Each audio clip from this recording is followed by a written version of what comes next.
நிகிதா, புதுச்சேரியில வில்லியனூர் 4 முனை சந்திப்பில் திறக்கப்பட்டுள்ள எம்ஜிஆர் சிலையை மீண்டும் திறக்க போவதாக ஓபிஎஸ் அணியை சேர்ந்த ஓம் சக்தி சேகர் அறிவித்ததை தொடர்ந்து சிலை அருகே உட்கார்ந்து நான் அந்த சிலைக்கு மரியாதை செய்ய வேண்டும், நான் எடுத்து வந்த கட் அவுட்டை அங்க அதாவது கல்வெட்டை அங்க வைக்க வேண்டும் உள்ளிட்ட கோரிக்கையை வலியுறுத்தி தர்ணா போராட்டத்தில் அதாவது உட்கார்ந்து அந்த சிலை அருகே உட்கார்ந்து தர்ணா போராட்டத்தில் ஈடுபட்டார்.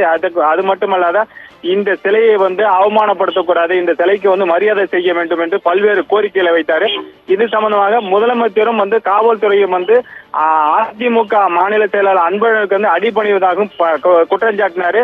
இதையடுத்து போலீசார் ஓம் சக்தி சேகரை ஓபிஎஸ் அணி மாநில செயலாளர் ஓம் சக்தி சேகரை குண்டுகட்டாக கைது செய்து அழைத்து சென்றிருக்கலாம். அவங்க ஆதரவாளர்களையும் கிட்டத்தட்ட 50க்கும் மேற்பட்டு கைது செய்திருக்கின்றனர். இந்த கைதுக்கு எதிர்ப்பு தெரிவித்து அவர்கள் கோஷம் எழுப்பினார்கள்.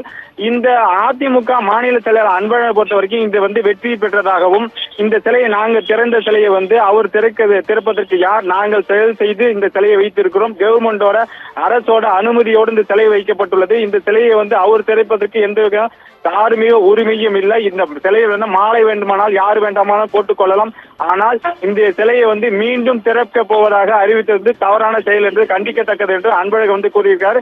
இப்பொழுது ஓம் சக்தி சேகர் கைது பண்ணதை தொடர்ந்து இப்ப இரு தரப்பினர் கலைந்து சென்றிருக்கிறார். நிகிதா, விவரங்களுக்கு நன்றி ஜெயக்குமார்.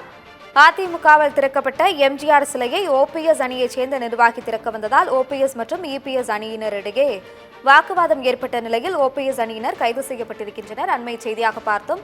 விவரங்களை எமது செய்தியாளர் ஜெயக்குமார் வழங்கியதை கேட்டோம்.